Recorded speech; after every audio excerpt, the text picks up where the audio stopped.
Fala, querido estudante! Eu sou o professor Vitor Piauí de Química e esse é o canal Natureza ao Cubo. Junto com o professor Kevin e o professor Rafael, o nosso objetivo é fazer você gabaritar todos os itens de ciências da natureza. Agora você vai ter acesso a uma resolução completa dos itens de Química de uma prova do PAS. Aproveita para se inscrever aqui no canal e já deixar um like nesse vídeo. Bora lá? Resolução da prova do PAS 3 do subprograma de 2017 até 2019, ou seja, a prova que foi aplicada em 2019, no momento em que eu gravo esse vídeo, foi a última prova que foi aplicada. Se você não tem acesso a essa prova, a esse gabarito, não tem acesso a todas as provas que a gente vai usar como base para essa série de resoluções, aqui na descrição do vídeo você encontra um link. Nesse link você vai ser levado para uma pasta lá do Google Drive e lá você vai ter acesso a todas essas provas, gabaritos, você consegue baixar e consegue acompanhar a gente nessas semanas de resoluções antes da sua prova, beleza? Vamos começar lá então? A gente vai começar aqui pelo item de número 104, é o primeiro item que tem ali de Química na prova referente a esse texto, certo? Esse texto ele tem várias informações para a gente para poder responder os itens que seguem. A gente não vai fazer a leitura completa dele aqui, mas sempre que a gente precisar de alguma informação lá do texto, eu vou te mostrar onde é que você vai conseguir resgatar essa informação, tá? Mas durante a resolução da sua prova, é muito importante que você faça a leitura dos textos. Tirando a prova do PAS 2, que das 3 etapas é uma da que mais dispensa a leitura do texto, estou falando em relação aos itens de Química, claro, né? A prova do PAS 1 e a prova do PAS 3, elas precisam muito do texto para que você consiga responder os itens de Química, tá bom? Então, a gente não vai fazer a leitura aqui, para o vídeo não ficar muito extenso, mas sempre que a gente precisar da informação do texto, eu vou voltar lá com você para você poder ver. Olha só, item 104. Nas condições padrão, o radical hidroperoxila é um oxidante mais fraco que o radical hidroxila. Então, o que você tem que lembrar para poder resolver esse item? Você tem que lembrar o seguinte: quando ele fala o termo oxidante, ele está se referindo a agente oxidante. Então você tem que lembrar que existe o agente oxidante. Quando a gente está dentro do contexto da eletroquímica, a gente tem uma espécie que funciona como agente oxidante e a gente tem uma espécie que funciona como agente redutor. Então quando ele fala oxidante, é apenas uma abreviação de agente oxidante. Quando ele fala redutor, é apenas uma abreviação de agente redutor. O que você não pode se confundir? O agente oxidante é aquele que reduz, é aquele que passa por um processo de redução. Por quê? Porque quem reduz está causando a oxidação em outro. Por isso que quem reduz é o agente oxidante. E o agente redutor é aquele que oxida. Por quê? Porque quem oxida, quem passa por um processo de oxidação, vai causar a redução em outro. Por isso que quem oxida é o agente redutor, tá bom? Então, esse é o primeiro ponto que você tem que lembrar para poder resolver esse item. Segundo ponto, você tem que lembrar o que o ERED, ou o potencial padrão de redução, informa para a gente. Por quê? Porque lá no texto ele trouxe uma tabela com os potenciais de redução de cada uma dessas espécies, do radical hidroperoxila e do radical hidroxila. Então, nessa tabela você consegue observar aqui, ó, que ele trouxe para a gente os potenciais de redução. O que o potencial de redução ele informa para a gente? O potencial de redução informa a tendência que uma espécie tem de reduzir, a tendência que uma espécie tem de sofrer redução. Então, quanto maior for o potencial de redução da espécie, quanto maior for o seu ERED, significa o quê? Que maior vai ser a tendência de a espécie reduzir. Entende o que eu escrevo aqui? Ó? Quanto maior é o potencial de redução, maior é a tendência de a espécie reduzir. Ou seja, se ela tem mais tendência de reduzir, significa que ela é um melhor oxidante, ou que ela é um oxidante mais forte, certo? Ó? Então, quanto maior o potencial de redução, mais forte o oxidante vai ser. Então, da tabela, o que a gente consegue concluir? A gente consegue concluir que o potencial de redução do radical hidroxila, esse radical primeiro aqui de cima é o hidroxila, tá? O próprio texto fala pra gente, ó, radical hidroxila é esse cara aqui, e o radical hidroperoxila é esse outro aqui, ó. Então, do texto, a gente tira o quê? Que o potencial de redução do radical hidroxila é maior. Ou seja, o radical hidroxila é um oxidante mais forte. Ó. Então, hidroxila. Perceba que eu estou evitando ler o item para que eu não seja influenciado pela afirmação. Eu vou primeiro concluir o que eu quero concluir e depois eu comparo com o item. É uma das técnicas que eu uso para responder itens desse tipo de eletroquímica, tá? Então, eu esqueço um pouco o que o item está me dizendo, eu vou concluir o que eu preciso concluir e depois eu comparo. Então, significa o seguinte, ó, que o hidroxila é um oxidante mais forte que o hidroperoxila. Vou só deixar assim, tá? Hidropê. Significa, então, o quê? Que o hidroxila é um oxidante mais forte do que o hidroperoxila. E o que a questão está me dizendo, o que o item está me dizendo, é que o radical hidroperoxila é que é um oxidante mais... ele falou que é mais fraco, né? Então, se eu estou falando que o hidroxila é mais forte, significa que o hidroperoxila é mais fraco. Por isso que o item 104 é um item correto. Beleza? Então, isso aí é o que a gente precisa fazer, esse geralzão aí, para conseguir resolver esse item. Se você ficou com alguma dificuldade nesses termos que eu trouxe, agente oxidante, agente redutor, potencial de redução, eu te convido a procurar aqui no canal alguns vídeos, na verdade são 4 aulas, sobre um mini curso de eletroquímica básica. Então nessas aulas a gente discute conceitos básicos na eletroquímica, como por exemplo agente oxidante e agente redutor, e isso vai te ajudar muito a acertar itens mais tranquilos da sua prova, tá bom? Então, se você ficou com alguma dificuldade, corre lá na aula 1 do mini curso de eletroquímica básica, você consegue achar aqui no canal, tranquilo? Item 105. Dos valores das constantes cinéticas na tabela, infere-se que nas mesmas condições reacionais, a energia de ativação da semi-reação de redução do radical hidroperoxila é menor do que o da semi-reação de redução do radical hidroxila. Vamos lá então. Se hidratar primeiro, né, gente? Então ele está falando o seguinte, ele quer que você compare o valor da constante cinética, que ele também trouxe aqui nessa tabela, com o valor da energia de ativação, tá? Antes de eu responder com vocês, eu quero te alertar do seguinte, existe uma equação chamada de equação de Arrhenius, que relaciona diretamente a energia de ativação de uma reação com a sua constante cinética. Só que a gente não vê sentido de explicar isso no ensino médio, entende? Então, assim, durante a sua preparação, muito pouco provável que você tenha se deparado com uma equação de Arrhenius. Então eu não acho que essa seja a melhor forma de eu te explicar como que você poderia resolver esse item na hora da sua prova, né? Não é todo mundo que vai ter acesso à equação de Arrhenius que vai fazer essa relação direta. Então a gente vai pensar isso de forma qualitativa. Como que a gente conseguiria concluir quem tem maior energia de ativação só por conta da constante cinética? Primeiro ponto que eu quero que você lembre. Eu quero que você lembre que a energia de ativação é a energia que a reação precisa para começar. Ou seja, quanto maior for essa energia de ativação, menor vai ser a velocidade da reação. Porque se ela precisa de mais energia para começar, então ela vai se desenvolver de forma mais lenta, certo? Então, ó, primeiro ponto, energia de ativação e velocidade da reação, elas são inversamente proporcionais. Quanto maior for a energia de ativação, menor é a velocidade da reação, tá bom?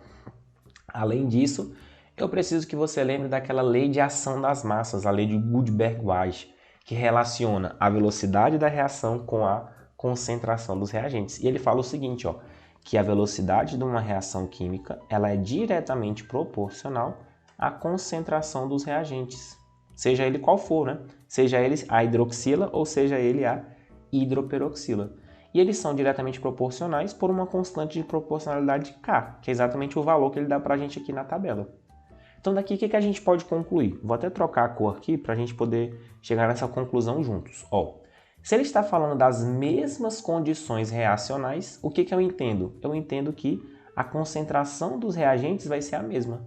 Então ele está comparando duas reações, uma de hidroperoxila e uma de hidroxila, e ele está comparando as duas considerando a mesma concentração de reagente. Ou seja, não vai ser a concentração do reagente que vai definir para a gente a velocidade da reação. Porque você está comparando duas que têm a mesma velocidade. Então a gente tem que olhar para a proporção que existe entre velocidade e constante de proporcionalidade. Quanto maior for o K da reação, maior vai ser a velocidade dela. para uma mesma concentração de reagente, percebe? Então, se eu estou comparando as duas com a mesma concentração, aquela que tiver um maior valor de K, ela vai ter uma maior velocidade, certo? Ela é mais sensível à variação de concentração, porque o K dela é muito grande. Então, daqui o que a gente conclui? A gente conclui que quanto maior for o K da reação, maior vai ser a velocidade e, consequentemente, menor vai ser a energia de ativação. Quanto maior o K, menor a energia de ativação. Então, daqui, o que eu concluo? Eu concluo o seguinte, ó, que a energia de ativação, quem é que tem o maior K? Quem tem o maior K é o hidroxila, ó, 7 vezes 10 a nona. Então, a energia de ativação da hidroxila, se ela tem o maior K, então ela tem a menor energia de ativação. Então, a energia de ativação da hidroxila é menor que a energia de ativação da hidroperoxila. É isso que o item está afirmando? Vamos ver? Ele está falando que a energia de ativação do radical hidroperoxila é menor do que a do hidroxila. E aí o item se torna errado, né? Porque a gente concluiu que quem tem a menor é a hidroxila, porque ela tem maior energia de ativação. Certinho? Vamos em frente. Item 106. Nas reações químicas de ataques das ERO, essas ERO são as espécies reativas de oxigênio, são os radicais livres que o texto está falando para a gente ali. São elas que podem atacar as nossas biomoléculas, o nosso DNA, o nosso RNA, certo? Então o texto ele fala exatamente sobre essas espécies reativas de oxigênio. Por isso que uma hidroxila é uma ERO e a hidroperoxila também é um outro exemplo de ERO. Então ele fala o seguinte, ó. Nas reações químicas de ataque das ERO ao RNA e ao DNA, as biomoléculas atuam como agente redutor. Bom, se ele está falando que as biomoléculas atuam como agente redutor, isso é a mesma coisa que ele afirmar que as biomoléculas sofrem oxidação, né? Ou passam por um processo de oxidação, certo? As moléculas não sofrem, né, gente? Elas não têm emoção. Mas a gente usa esse termo de maneira, né, cotidiana. Então, se ele está afirmando que elas atuam como agente redutor, é a mesma coisa que ele falar que elas estão passando por um processo de oxidação. E aí você tem que observar o seguinte, qual que é o mecanismo de atuação dos radicais livres no nosso corpo? Não é de roubar elétrons das nossas moléculas? Inclusive, você consegue concluir isso pelo fato de que eles têm elétrons desemparelhados. Ó. Eles têm elétrons que não estão fazendo ligação. Então, essas espécies reativas, que são chamadas de radicais livres, elas têm exatamente esse mecanismo de atuação. Eles passam nas células do nosso corpo ou nas moléculas, como por exemplo as nossas biomoléculas aí de DNA e RNA, e eles passam nessas moléculas roubando elétrons, ou seja, eles acabam causando a oxidação das moléculas orgânicas, das nossas células, certo? Então, se as espécies reativas de oxigênio, elas causam a oxidação, vou colocar aqui DNA barra RNA, né? Nossas biomoléculas. Então, ó, se essas aqui causam oxidação no DNA e no RNA, então significa que esses aqui são agentes oxidantes, porque se eles estão causando a oxidação, significa que eles estão reduzindo. Eles estão causando a oxidação na outra espécie. Então, quem está causando a oxidação é agente oxidante. E quem está sofrendo a oxidação está causando a redução na outra espécie. Por isso que ela funciona como agente redutor. E o item está correto, tá? Então, você teria que ter aqui um prévio conhecimento do funcionamento dos radicais livres, né, do mecanismo de atuação.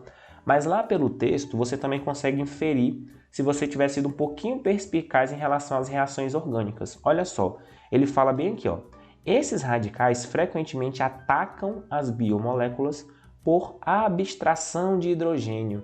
Então, abstração de hidrogênio e adição a insaturações são processos oxidativos. Então, se você não conseguir lembrar lá na hora da atuação biológica dos radicais livres no nosso corpo, você conseguiria inferir, se você estivesse atento em relação às reações orgânicas, que a abstração de hidrogênio e a adição a insaturações são processos naturalmente oxidativos. Então, as espécies reativas de oxigênios atacam oxidando, ou seja, oxidando a outra espécie, ou seja, elas reduzem, elas são agente oxidante. E o DNA e o RNA, as biomoléculas, vão sofrer oxidação, significa que eles vão causar redução na outra espécie, por isso são agentes redutores. Certinho? Então, item 106, correto. 107. Do ponto de vista termodinâmico, a reação 2 ocorre com variação negativa de entropia. Então, se ele está falando que a reação 2 ocorre com variação negativa de entropia, é sinônimo de ele afirmar que ela ocorre com diminuição na desordem. Porque você tem que lembrar o seguinte, que a entropia, ela mede o nível de desordem do sistema. Então, se você sai de um sistema mais organizado, desordem do sistema. Se você sai de um sistema mais organizado e vai para um sistema mais desorganizado, você está indo com uma entropia positiva, você está aumentando a entropia do sistema, certo? Outra forma que você tem de definir a entropia é como medida dos graus de liberdade do sistema. Então, nesse exemplo aqui da reação 2, que é o que ele está trazendo para a gente, ó, você sai de uma molécula apenas, que é o H2O2, e gera duas moléculas. Eu vou até escrever essas duas moléculas abertas para a gente poder ver claramente como que ela acontece, né? Então ela forma duas espécies reativas, né? Dois radicais livres. Então olha só o que está acontecendo. Você está saindo de um sistema que tem apenas uma molécula, certo? E está indo para um sistema com duas moléculas, né? Duas espécies. Então percebe que esse lado de cá ele tem uma possibilidade de desordem maior do que esse sistema de cá. Então, se você conseguir organizar, hipoteticamente, as moléculas de H2O2, é mais fácil do que você organizar duas moléculas de hidroxilas. Porque lembra que no sistema você não tem só uma molécula de um lado e duas do outro, né? Você vai ter um mol de moléculas, muito mol de moléculas. Então, nesse caso aqui, essa reação, ela está acontecendo com aumento da desordem. Você está saindo de uma molécula, 1 grau de liberdade, para duas moléculas, 2 graus de liberdade. Percebe que a chance de bagunçar o sistema é maior quando você tem duas moléculas do que quando você tem uma? Então significa o quê? Significa que essa reação 2 aqui, ó, H2O2 gerando 2 hidroxilas, essa reação ela acontece com aumento da desordem. Significa o quê? Significa que se você está aumentando a desordem, a entropia final é maior que a entropia inicial.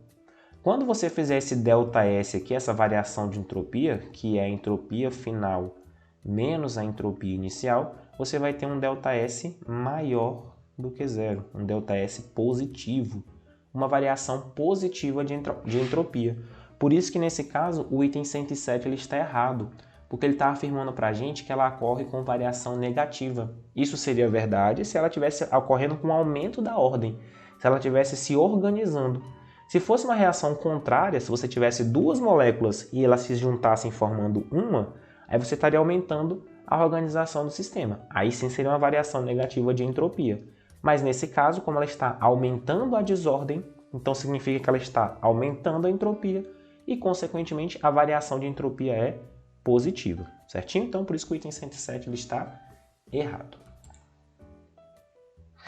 Item 108. Sabendo que a semi-reação de redução do radical hidroxila é de ordem zero em relação aos íons hidrogênio, então ele está falando aqui da semi-reação da hidroxila, ele está falando dessa semi-reação aqui, ó. Semi-reação da hidroxila. Ela é de ordem zero em relação ao hidrogênio. Então significa que a variação da concentração do hidrogênio não vai influenciar na velocidade dessa reação, porque ela é de ordem zero, então ela não influencia. E ela é de primeira ordem em relação ao radical hidroxila. Então significa que nessa equação aqui, ó, como eles são os únicos reagentes, radical hidroxila e H+, o hidrogênio não vai entrar na expressão da concentração, ó, da velocidade, desculpa. Então a velocidade dessa reação ela vai ser o Kzinho, que ele até deu pra gente quanto que é, mas enfim, a gente só quer saber o gráfico, vezes a concentração do radical hidroxila. Elevado a 1, né? Porque como ele falou que é uma de primeira ordem, então é elevado a 1. Eu poderia escrever aqui H+ elevado a 0? Poderia, porque ele falou que é de ordem 0 para o hidrogênio, mas qualquer coisa elevada a 0 é 1. Então ele não vai influenciar na velocidade aqui. Então, olha só, assinale a opção que apresenta o gráfico que melhor representa a dependência da velocidade em função da concentração do radical hidroxila. Então, ele só falou para a gente escrever o seguinte, ó, V é igual a K vezes C elevado a 1. Que equação que é essa? Que você tem a variável elevada a 1. É uma equação linear, é uma equação de primeiro grau, certo? Então, dessa forma, você já não pode falar que a D é a resposta correta, porque aqui você tem uma equação do segundo grau. Se ela fosse de segunda ordem para o radical hidroxila, aí seria uma parábola. Então, a D está fora. Pode ser qualquer uma dessas três funções do primeiro grau, né? A função constante também não vai ser. Por quê? Só seria função constante se não tivesse a variável x aqui, né? Pensa naquela equação assim, gente, ó. Y é igual a x mais b. Isso que é a equação de uma reta. Nesse nosso caso aqui, ó, o b é igual a zero. A gente só tem y igual a ax. Então não pode ser constante, né? Para ser uma constante, o ax teria que ser igual a zero, teria que ser y igual a uma constante, igual a b, né? Então, nesse caso aqui, a letra A também está fora. A gente fica entre a B e a C, tá? Por que que não pode ser a letra C? Primeiro, não pode ser a letra C porque para ser uma reta decrescente, o coeficiente angular aqui tem que ser um número negativo para ser uma reta decrescente. Só que isso não acontece, né? O casinho dele aqui é um número positivo, certo? Então daí a gente já tira que a resposta correta é a letra B. Só que vamos analisar quimicamente, caso você não esteja com a matemática aí muito em dia. Se você está falando de concentração de reagente, o que acontece numa reação química? A reação química ela começa com o máximo de reagentes, né? Ela começa com o máximo de reagentes, só que no começo a velocidade ela é igual a zero, né? Se você tem nada de reagente, você vai ter velocidade igual a zero.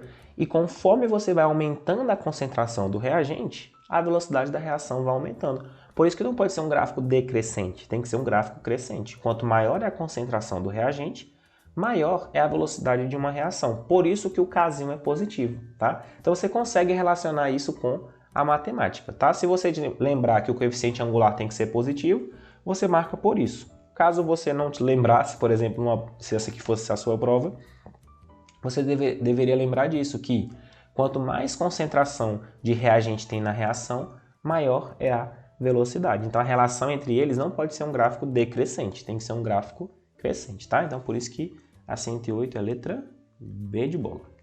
Vamos em frente.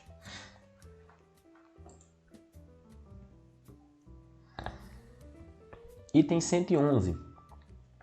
Trocamos o texto agora, né? Tá falando aí sobre o ácido crotônico, que é um ácido carboxílico, e o acetato de vinila, que é um éster, certo? O valor da constante de equilíbrio de ionização do ácido butanóico, correspondente saturado do ácido crotônico, é inferior a 2 vezes 10 a menos 5. Então ele está falando o seguinte, ó, você até pode pensar que esse item aqui ele é um item de equilíbrio, né, para você poder fazer os cálculos, mas não é. Na realidade, esse item aqui é um item de propriedade física dos compostos orgânicos. É você comparar a força de um ácido insaturado, que é o caso do ácido crotônico. Ó. Então ele falou o seguinte, ó, compare a força do ácido crotônico, e aí eu vou até colocar o hidrogênio aqui, para a gente poder ver a ligação, né? O ácido crotônico com o ácido butanóico, que é o correspondente saturado do ácido crotônico, ou seja, é a mesma quantidade de carbonos, só que sem a insaturação. Então tem 4 carbonos, como o próprio nome já diz, butanóico. Dupla OH. Então, como é que a gente vai saber quem tem mais força? Qual ácido é mais forte? Bom, o seu foco deve ser aqui, ó, na ligação entre o oxigênio e o hidrogênio. Quanto mais elétrons você tiver ao redor do oxigênio, o que a gente chama de densidade eletrônica, quanto maior for a densidade eletrônica ao redor do oxigênio, menos ele vai precisar do elétron do hidrogênio. Vou repetir. Quanto maior for a densidade eletrônica ao redor desse oxigênio aqui, ó, quanto maior for essa densidade ao redor dele, menos ele vai precisar do elétron do hidrogênio. Então, essa ligação entre o oxigênio e o hidrogênio ela vai ser menos polar, ela vai ser menos polarizada. O que significa isso? significa que mais difícil vai ser de o hidrogênio sair dessa ligação. Mais difícil vai ser desse ácido ionizar. Então, quanto mais denso eletronicamente esse oxigênio tiver, mais difícil vai ser do hidrogênio se ionizar, mais fraco vai ser o ácido. Então, o nosso foco tem que ser, como é que está a densidade eletrônica aqui ao redor do oxigênio? Tem muito elétron ao redor do oxigênio? Tem. Então, se tem muito elétron ao redor do oxigênio, ele não vai precisar tanto puxar o elétron do hidrogênio. Essa ligação aqui vai ficar pouco polarizada e o hidrogênio não vai ionizar tanto. Agora, se ao redor do oxigênio tiver baixa densidade eletrônica, se você tiver alguma fonte de puxar elétrons desse oxigênio, aí, amigos, ele vai precisar muito do elétron do hidrogênio.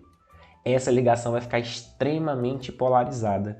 E aí, se ele vai puxar muito o elétron do hidrogênio para perto dele, o hidrogênio vai sair facilmente. E se o hidrogênio sai facilmente, a ionização está feita e o ácido é forte. Tá? Então a gente vai ter que analisar como é que está a densidade eletrônica ao redor de cada um desses oxigênios. Aqui no ácido butanóico, que é o saturado, você tem aqui apenas carbonos, né, ligado com o oxigênio. São elementos menos eletronegativos do que ele.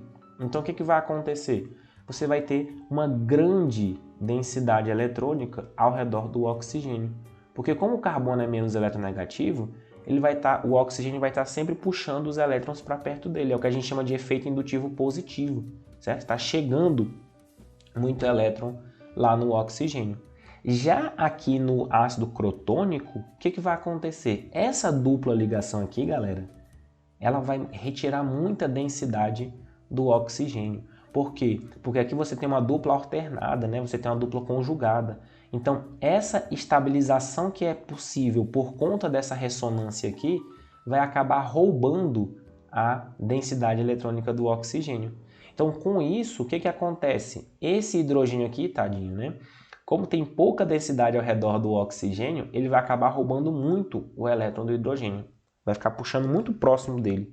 Então, essa ligação aqui ela vai ficar extremamente polarizada e, consequentemente, esse ácido aqui, ó, é o ácido mais forte.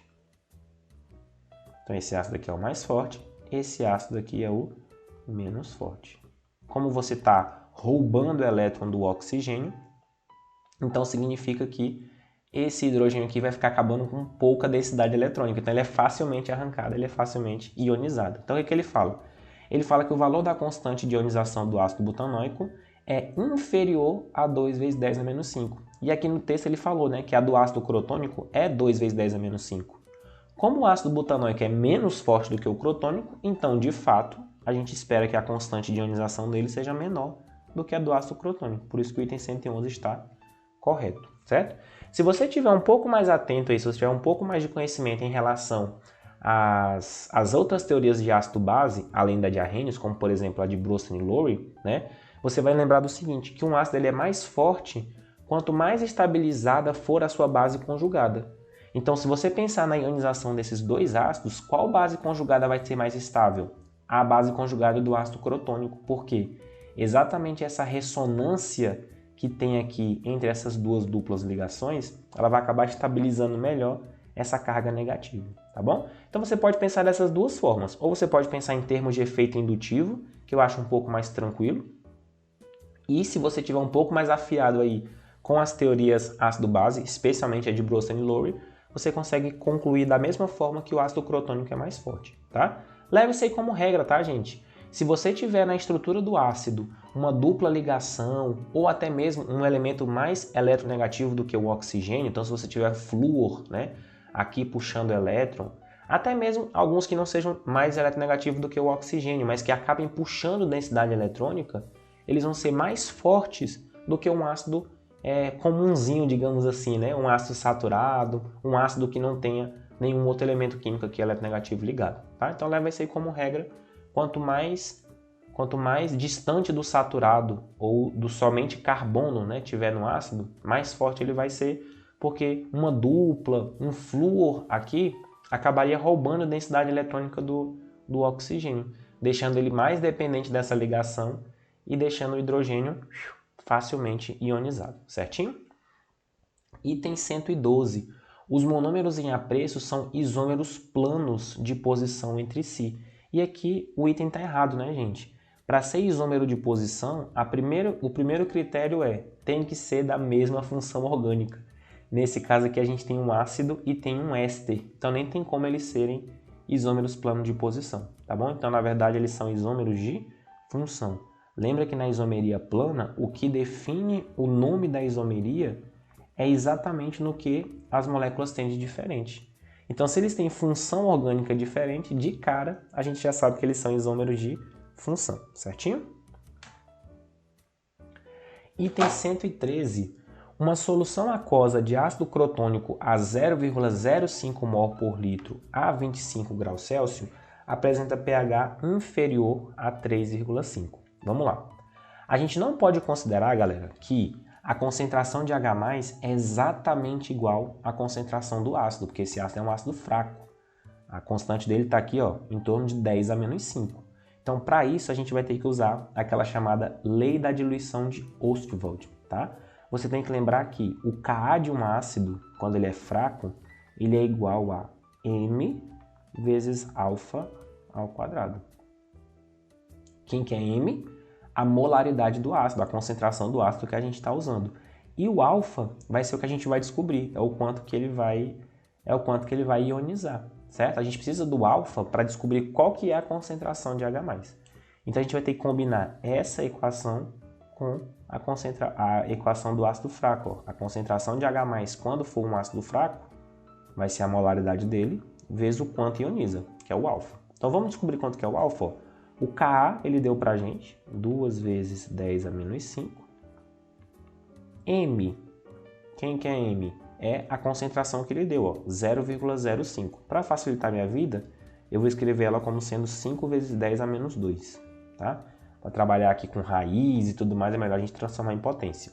Então, 0,05, que é a concentração do ácido, eu escrevi como 5 vezes 10 a menos 2. Isso vezes alfa ao quadrado. Então, a gente vai passar isso aqui para cá dividindo, né?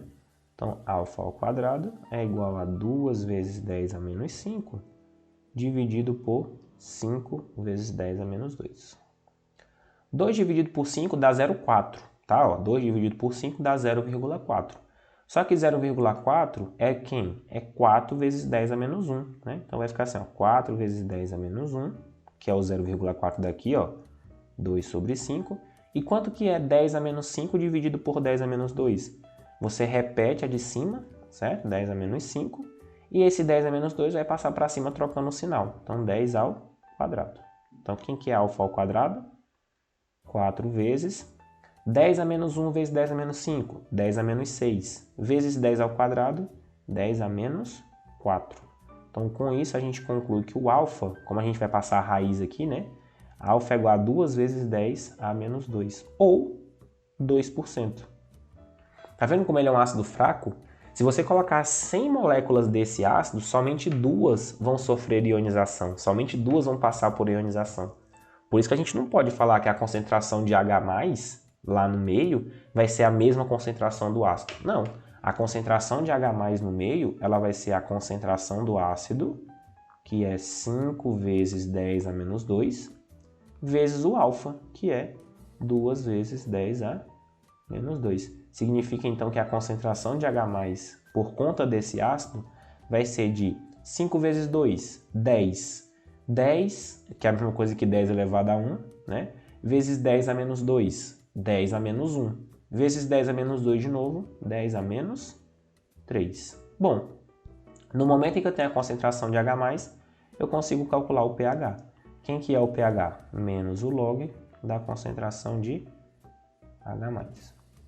Vai ser menos o log de 10 a menos 3. Esse menos 3 tomba, multiplica com esse menos aqui. O pH dessa solução é igual a 3. E ele falou que apresenta um pH inferior a 3,5. Então, esse item está correto, certo? O pH dessa solução ela é inferior a 3,5. Tranquilo? 114. Da análise das estruturas químicas do ácido crotônico e de seu estereoisômero geométrico, é possível concluir que o ácido crotônico apresenta maior solubilidade em água. Bom, antes da gente analisar lá o ácido crotônico, o que eu quero que você lembre? Eu quero que você lembre que quando você tiver uma isomeria geométrica do cis e do trans, né, sendo que o cis a gente também trata como sendo o Z, né, e o trans a gente também trata como sendo o E, que é o caso aqui do crotônico, aqui não é exatamente um trans, né? Porque os ligantes aqui não são iguais, mas os ligantes que são parecidos estão em planos diferentes, ó. O hidrogênio está aqui, e esses que são maiores, ó, o metil e a carboxila, estão em planos diferentes. O cis, galera, ele tem uma proximidade maior com uma molécula polar. E o trans tem uma característica mais puxada para o apolar. Porque como aqui a massa está mais distribuída, certo? Quando você faz lá a soma vetorial, para você decidir se é polar ou se é apolar, você sempre vai se deparar com isso. O cis vai ter uma polaridade maior, deixa eu fazer assim, né? O cis vai ter uma polaridade maior e o trans vai ter uma polaridade menor, certo? Então, como o ácido crotônico ele é trans, ele é E, o que acontece? Ele vai ter uma solubilidade em água menor, porque as moléculas que são apolares, elas não se dissolvem tão bem em água. Quanto menos polar for a molécula, menos solúvel em água ela é, porque a água é uma molécula superpolar. Então, quando ele fala aqui, ó, o seu estereoisômero geométrico, é possível concluir que o ácido crotônico, que é trans, apresenta maior solubilidade em água? Não. O trans, de maneira geral, apresenta menor solubilidade em água, tá bom? E ele também vai ter, por exemplo, menor ponto de ebulição, porque como o trans tende a ser apolar, né, ele vai ter uma interação mais fraca entre as moléculas, mais fácil vai ser passar elas para o estado de gasoso, certo? Então, sempre que você tiver alguns itens tentando comparar dois estereoisômeros geométricos em termos de propriedade, você pensa dessa forma. O cis ele tem mais características polares, ele tem maior solubilidade em água, é mais difícil passar ele para ebulição, então ele tem um ponto de ebulição maior. E o trans tem mais características de baixa polaridade, então baixa solubilidade em água e baixo ponto de ebulição, certinho? Item 115. Assinale a opção que apresenta a estrutura do copolímero de adição formado pela polimerização dos monômeros ácido crotônico, que é esse aqui, e acetato de vinila. Essa questão aqui, esse item, a gente consegue responder ele por eliminação. Porque olha só, se você observar aqui na estrutura do ácido crotônico, o metil e a carboxila, eles estão trans, né? A gente já comentou sobre isso no item anterior ali. Então, eles estão trans. Tem algumas alternativas aqui que estão mostrando eles cis, ou seja, estão mostrando os dois no mesmo plano. Então, essas alternativas a gente já vai excluir. Quer ver uma delas? Ó, a letra A.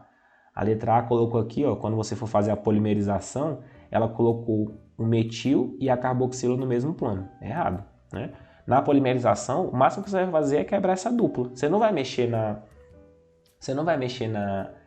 estereoisomeria, certo? Então, aqui você elimina e aqui você também elimina, ó, CH3 e carboxila no mesmo plano. Tá errado. Então, já ficamos somente com a B ou com a C. É a única que mostra os dois aqui em planos contrários, né? Mostra eles trans. E aqui no acetato de vinila, o que você tem? Você tem aqui, ó, os hidrogênios aqui e você tem o hidrogênio aqui. Então, se ele tentar mostrar, né? Quer ver aqui, ó, por exemplo, ó, vamos analisar com relação aqui, vamos analisar a letra B e a letra C, ó. Nesse caso aqui, ó, ele está colocando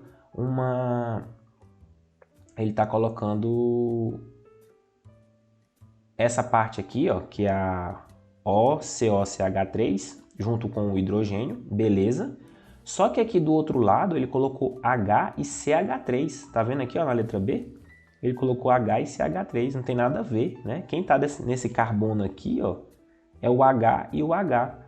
Então, o único que está correto aqui é a letra C, ó, porque ele está colocando o H e o COCH3 de um lado e do outro lado ele está colocando H com H, tá certo? Então, por isso que entre a B e a C é correta. Esse CH3 aqui não existe, ó. No acetato de vinila, você vai ter o quê? 3 hidrogênios e essa estrutura aqui, OCOCH3. Aqui ele colocou um CH3 que não existe, tá? Então, por isso que a letra B está errada. Resposta correta, letra C. Certinho? E para a gente poder encerrar, a gente vai para o item 116. É um item de titulação. Gente, fica muito atento com esse item, porque nos últimos 4 anos caíram itens sobre titulação. E a maioria deles são exatamente itens do tipo B, que é aquele que você marca, né? Então, fica atento porque isso aí pode ser cobrado lá na sua prova. Olha só.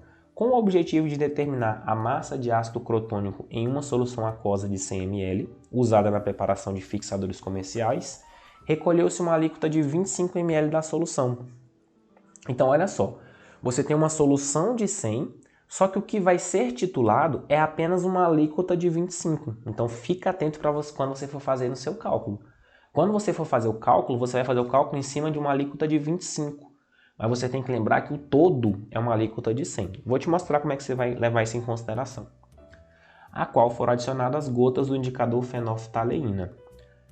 Essa alíquota foi titulada como uma solução padrão de hidróxido de sódio a 0,1 mol por litro, em que foram gastos 15 ml. Então, ó, olha só. Aqui ele já está mostrando para a gente que a solução que foi usada foi hidróxido de sódio, nessa concentração, e foram gastos 15 ml. Então, com isso, a gente consegue descobrir o número de mols de NaOH que foram utilizados. Porque o que é o número de mols de NaOH? NaOH é a concentração de NaOH vezes o volume de NaOH. Qual que é a concentração? 0,1 mol por litro. Qual que é o volume? 15 ml. Então, com isso, você conclui que o número de mols do NaOH utilizado é de 1,5 milimol. Essa foi a quantidade de NaOH. Agora, olha só que beleza. Como o NaOH é uma monobase, a cada 1 mol dele, você libera 1 mol de OH-. Então, essa quantidade aqui também é a quantidade de OH- que eu tenho em solução. Tranquilo? Aí, olha só, outro detalhe. Na titulação, o que você vai ter que ter lá no ponto de viragem, né? No ponto de equilíbrio?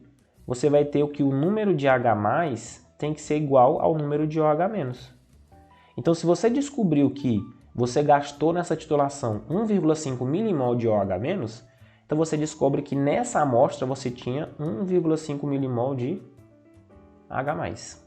Olha só, né? Como tudo é monobase, então você consegue fazer esse cálculo diretamente. Toma cuidado se fosse uma dibase, né? Se a cada 1 mol de NaOH liberasse 2 mol de OH-, aí não seria de 1 para 1, tá?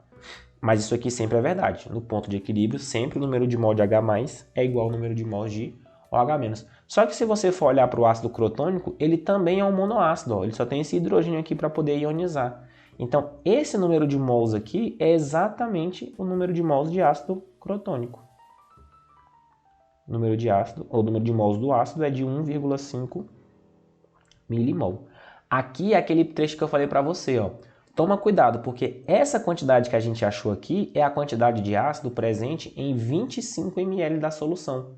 Só que a solução total tem 100 ml. Como eu quero determinar a massa na solução de 100 ml, o que é que eu tenho que fazer? Eu vou multiplicar isso aqui por 4. Certo? Por quê? Porque é 4 vezes mais. Ó. Na alíquota de 25 ml, eu descobri que eu tenho 1,5 mol.